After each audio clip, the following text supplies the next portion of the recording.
Audiencia a los participantes en el 20º Congreso Mundial de la Asociación Internacional de Derecho Penal, 15 de noviembre de 2019, en el Palacio Apostólico Vaticano. Discurso del Santo Padre. Lectura dramatizada. Ilustres señoras y señores, antes que nada quiero disculparme por el retraso. Disculpad, ha habido un error de cálculo. Dos citas importantes que han ido adelante. Ha sucedido lo contrario de lo que sucedió en el libro de Josué. Allí el sol retrocedió. Aquí el reloj, el sol, siguió adelante. Disculpadme y gracias por vuestra paciencia. Os saludo cordialmente y, como en nuestro encuentro anterior, os expreso mi gratitud por vuestro servicio a la sociedad y por la contribución que ofrecéis al desarrollo de una justicia que respete la dignidad y los derechos de la persona humana. Quisiera compartir con vosotros algunas reflexiones sobre temas que también interpelan a la Iglesia en su misión de evangelización y de servicio a la justicia y a la paz. Doy las gracias a la profesora Paola Severino por sus palabras. Sobre la situación actual del derecho penal.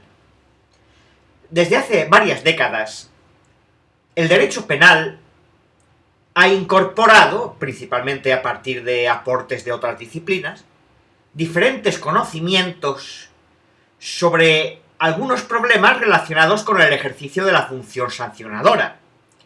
Me referí a algunos de ellos en el encuentro anterior. Sin embargo, a pesar de esta apertura epistemológica, el derecho penal no ha conseguido protegerse de las amenazas que en nuestra época pesan sobre las democracias y la plena vigencia del Estado de Derecho. Por otra parte, el derecho penal a menudo pasa por alto los datos de la realidad y de este modo adopta la forma de un saber meramente especulativo. Veamos dos aspectos importantes del contexto actual. Primero, la idolatría del mercado. La persona frágil y vulnerable se encuentra indefensa ante los intereses del mercado, divinizado, que se han convertido en la regla absoluta. Hoy en día algunos sectores económicos ejercen más poder que los propios estados. Una realidad que se hace todavía más evidente en tiempos de globalización del capital especulativo.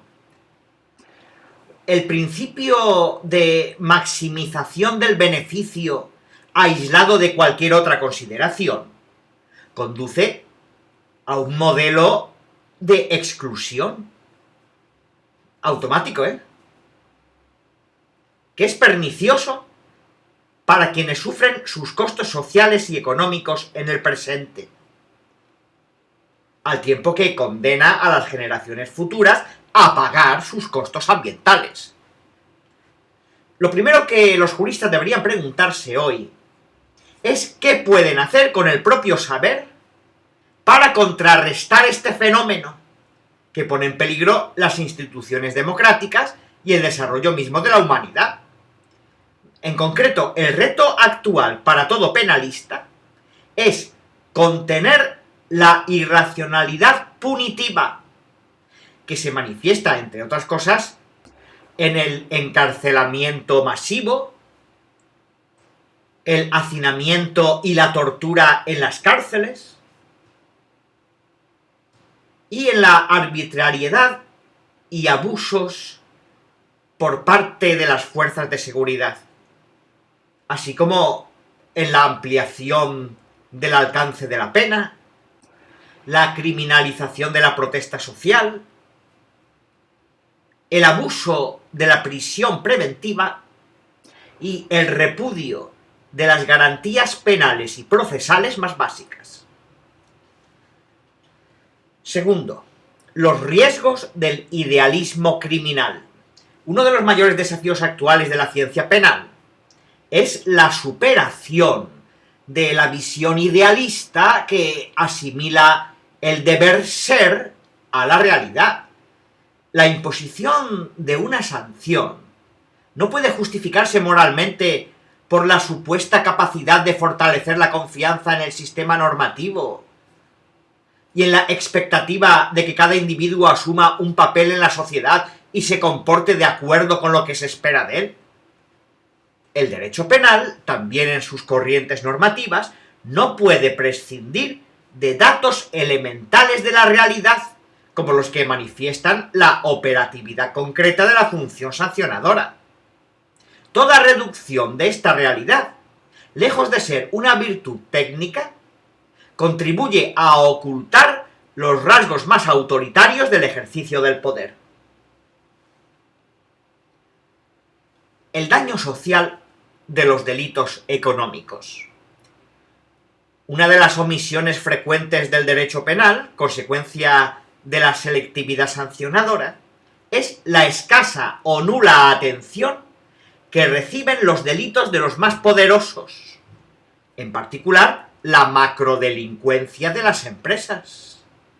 No exagero con estas palabras, y aprecio que vuestro Congreso haya tenido en cuenta esta cuestión. El capital financiero mundial está en el origen de graves delitos, no solo contra la propiedad, sino también contra las personas y el medio ambiente. Se trata de delincuencia organizada, responsable, entre otras cosas, del sobreendeudamiento de los estados y del saqueo de los recursos naturales de nuestro planeta. El derecho penal no puede permanecer ajeno a conductas en las que, aprovechándose de situaciones asimétricas, se explota una posición dominante en detrimento del bienestar colectivo. Este es el caso, por ejemplo, de la reducción artificial de los precios de los títulos de deuda pública a través de la especulación, sin preocuparse de que esto afecte o agrave la situación económica de naciones enteras. Se trata de delitos que tienen la gravedad de crímenes de lesa humanidad, cuando conducen al hambre, a la miseria, a la migración forzada y a la muerte por enfermedades evitables, y al desastre ambiental y al etnocidio de los pueblos indígenas. La protección jurídica y penal del medio ambiente. Es cierto que la respuesta penal se produce cuando se ha cometido el delito, que no repara el daño ni evita la repetición y que rara vez tiene efectos disuasorios. También es cierto que, debido a su selectividad estructural, la función sancionadora suele recaer en los sectores más vulnerables. Tampoco ignoro que existe una corriente punicionista que pretende resolver los más variados problemas sociales a través del sistema penal. En cambio, un sentido elemental de la justicia requeriría que ciertas conductas de que las empresas suelen ser responsables no queden impunes, en particular todas aquellas que puedan ser consideradas como ecocidio. La contaminación masiva del aire y de los recursos de la tierra y del agua, la destrucción a gran escala de flora y fauna, y cualquier acción capaz de producir un desastre ecológico o destruir un ecosistema. Nosotros debemos introducir, lo estamos pensando, en el Catecismo de la Iglesia Católica, el pecado contra la ecología, el pecado ecológico contra la casa común, porque es un deber. En este sentido, recientemente los padres del Sínodo para la región panamazónica propusieron definir el pecado ecológico como una acción u omisión contra Dios, contra el prójimo, la comunidad y el medio ambiente. Es un pecado contra las generaciones futuras y se manifiesta en actos y hábitos de contaminación y de destrucción de la armonía del medio ambiente. En transgresiones contra los principios de interdependencia y en la ruptura de las redes de solidaridad entre las criaturas. Como se ha señalado en vuestros trabajos, el ecocidio debe entenderse como la pérdida, daño o destrucción de ecosistemas en un territorio determinado, de modo que su disfrute por parte de los habitantes se haya visto o pueda verse gravemente afectado. Se trata de una quinta categoría de crímenes contra la paz, que debería ser reconocida como tal por la comunidad internacional. En esta ocasión, y a través de vosotros, quisiera hacer un llamamiento a todos los líderes y referentes en este sector para que contribuyan con sus esfuerzos a garantizar una protección jurídica adecuada para nuestra casa común. Sobre algunos abusos de poder sancionador. Para concluir esta parte, quisiera referirme a algunos de los problemas que han empeorado en los años transcurridos desde nuestro encuentro anterior. Primero, el uso indebido de la prisión preventiva. Había señalado con preocupación el uso arbitrario de la prisión preventiva.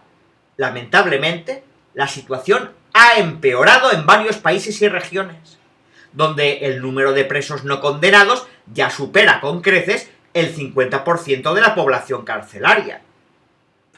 Este fenómeno contribuye al deterioro de las condiciones de detención y es la causa del uso ilícito de las fuerzas policiales y militares para estos fines. La prisión preventiva, cuando se impone sin que se apuren las circunstancias excepcionales o por un periodo de tiempo excesivo, socava el principio de que todo acusado debe ser tratado como inocente hasta que una sentencia definitiva establezca su culpabilidad. Segundo, el incentivo involuntario a la violencia. En varios países se han llevado a cabo reformas de la institución de la legítima defensa y se ha afirmado que los delitos cometidos por agentes de las fuerzas de seguridad pueden justificarse como formas legítimas del cumplimiento de deber. Es importante que la comunidad jurídica defienda los criterios tradicionales para evitar que la demagogia punitiva degenere en incentivos para la violencia o en un uso desproporcionado de la fuerza.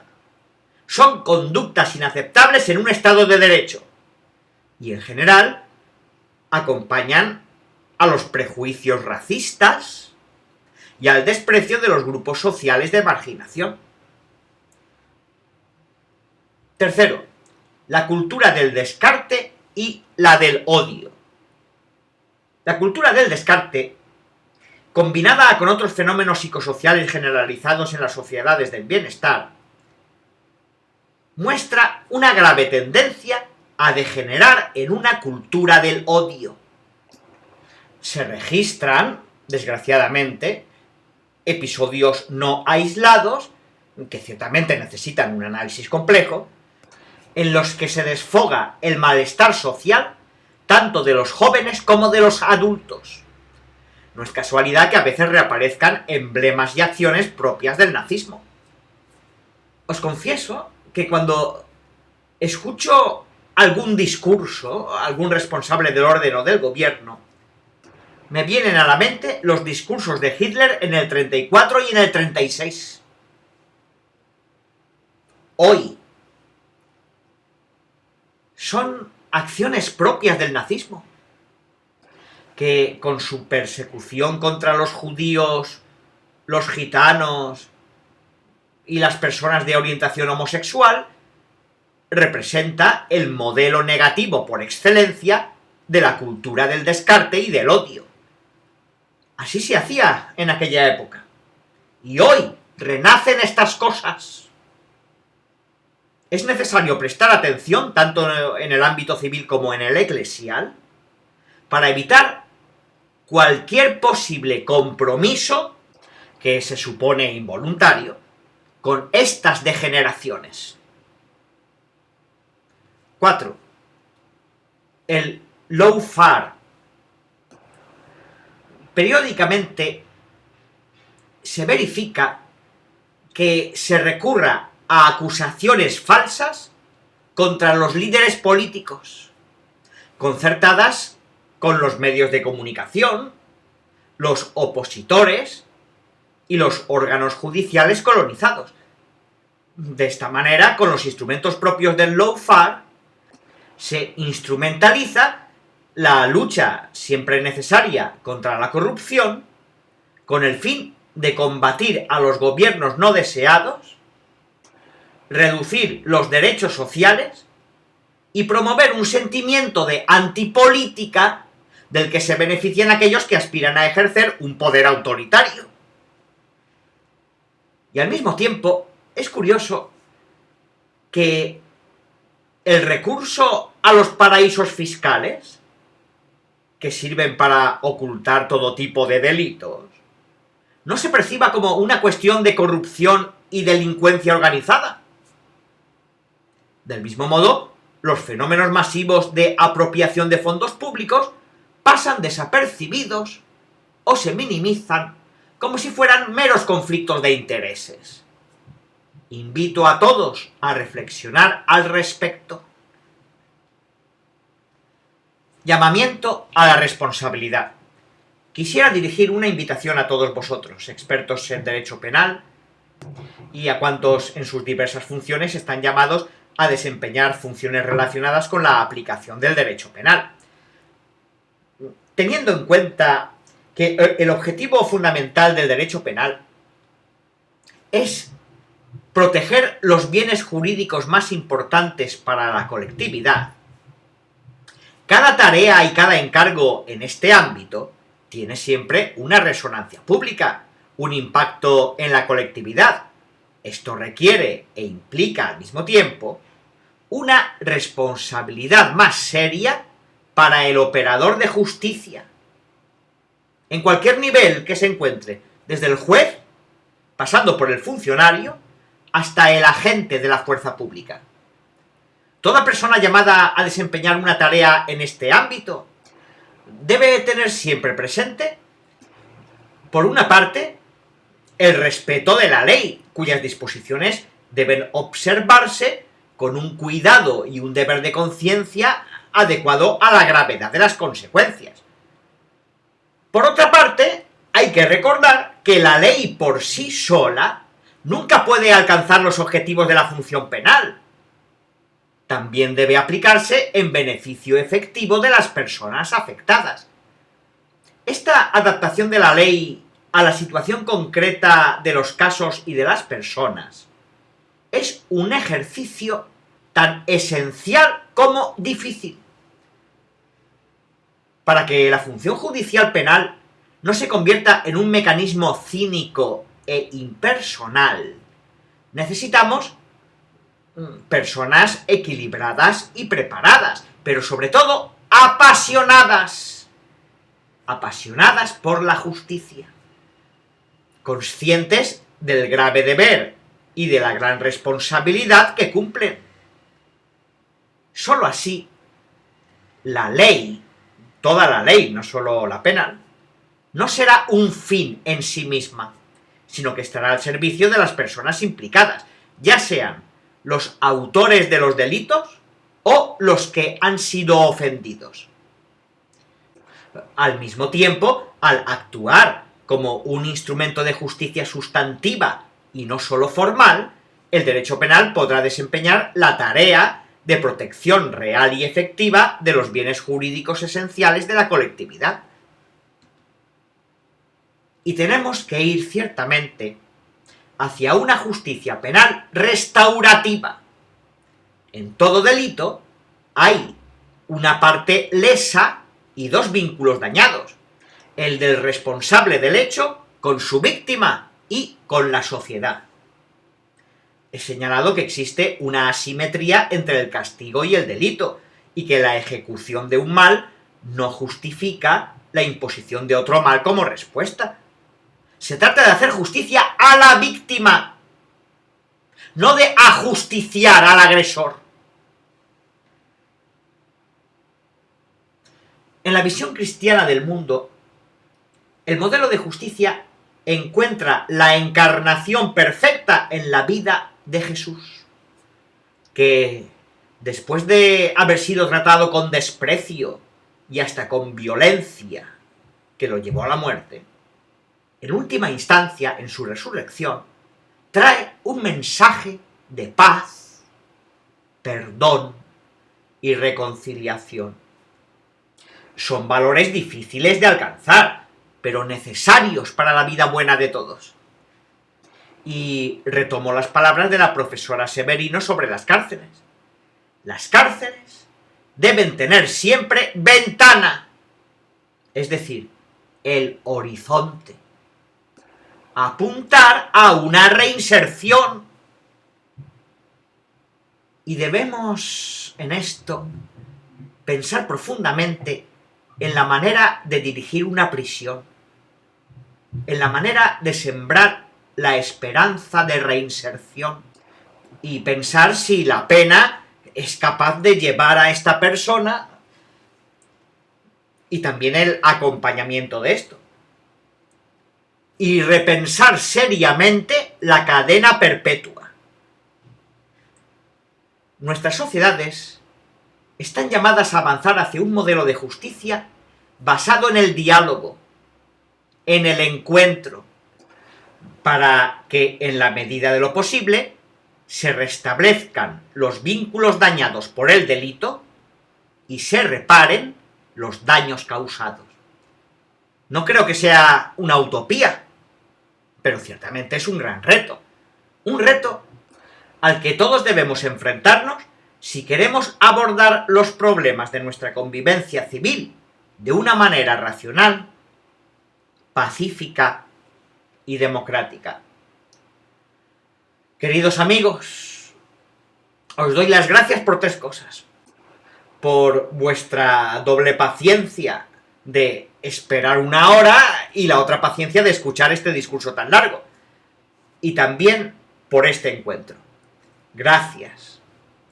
Y os aseguro que seguiré estando cerca de vosotros en este arduo trabajo al servicio del hombre en el ámbito de la justicia. No cabe duda de que para aquellos de vosotros que están llamados a vivir la vocación cristiana del propio bautismo, este es un campo privilegiado de animación evangélica del mundo. Todos, también aquellos de vosotros que no sois cristianos, necesitamos la ayuda de Dios, fuente de toda razón y justicia. Invoco para cada uno de vosotros, por intercesión de la Virgen Madre, la luz y la fuerza del Espíritu Santo. Os bendigo de corazón y por favor os pido que recéis por mí. Gracias.